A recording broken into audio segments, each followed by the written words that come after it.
Hi అండి, cook grace corner ఛానల్కు స్వాగతం.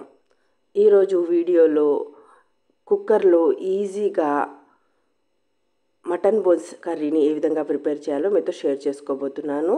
ఈ కర్రీని ప్రిపేర్ చేసుకోవడం చాలా ఈజీ. వితిన్ 20 మినిట్స్లో ఈ కర్రీ అనేది ప్రిపేర్ అవుతుంది. దీనికోసం ముందుగా ఒక స్టీల్ కుక్కర్ని స్టవ్ మీద పెట్టుకుని తగినంత నూనె పోసుకోవాలి. నూనె బాగా వేడెక్కిన తర్వాత అందులో తరిగిన ఉల్లిపాయ ముక్కల్ని వేసుకుని కాసేపు ఫ్రై చేసుకోవాలి. బోన్స్ సూపే కాదు, బోన్స్ కర్రీ కూడా చాలా బాగుంటుందండి. ఈ బోన్స్ కర్రీ కూడా చాలా టేస్టీగా ఉంటుంది. వీటి ఎముకలు అనేవి బాగా గుజ్జుగా నమిలితే చాలా టేస్టీగా ఉంటుంది. ఈ మటన్ బోన్ కర్రీని రెగ్యులర్గా తీసుకోవడం వలన ఎముకలు అనేవి చాలా గట్టి పడతాయి, ఇంకా చాలా పుష్టిగా కూడా తయారవుతాయి.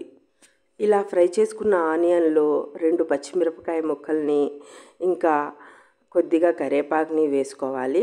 ఇంకా ఫ్రెష్గా కడిగిన మటన్ బోన్స్ని కూడా ఇందులో వేసుకోవాలి.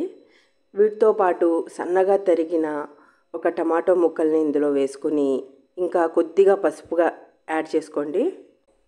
ఇంకా 1 టీ స్పూన్ అల్లం వెల్లుల్లి పేస్ట్ని కూడా యాడ్ చేసుకుని 1 టీ స్పూన్ కారం ఇంకా 1 టీ స్పూన్ ఉప్పుని కూడా వేసుకుని వీటన్నిటిని స్పూన్ సహాయంతో ఒకసారి బాగా మిక్స్ చేసుకోవాలి.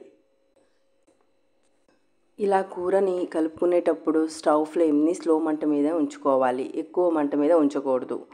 ఈ విధంగా 2-3 నిమిషాలు బాగా కలుపుకున్న తర్వాత ఇందులో 1.5 టీ స్పూన్ ధనియాల పౌడర్ని ఇందులో వేసుకుని ఇంకా ఒక పెద్ద గ్లాస్ నిండా నీళ్లు పోసుకోవాలి. ఇప్పుడు వీటిని కూడా ఒకసారి బాగా మిక్స్ చేసుకుని కుక్కర్ మూతని మూసేయాలి.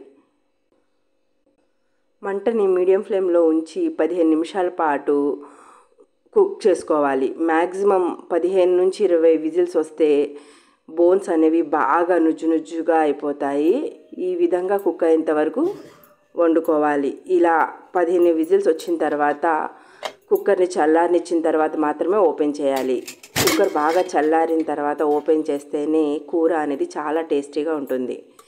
ఇప్పుడు కుక్కర్ మూతను ఓపెన్ చేసి ఇంకొక 5 నిమిషాల పాటు కుక్ చేసుకోవాలి. ఇందులో తగినంత రుచి కోసం కొత్తిమీరను కూడా వేసుకుంటే చాలా టేస్టీగా ఉంటుంది.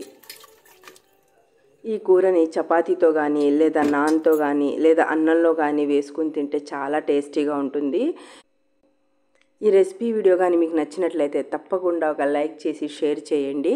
ఇంకా మీకు ఎలా కుదిరిందో కామెంట్ చేసి తప్పకుండా తెలియజేయగలరు. ఇంకా ఈ వీడియోని ఒక లైక్ చేసి సబ్స్క్రైబ్ చేసుకోవడం మర్చిపోకండి. Thanks for watching.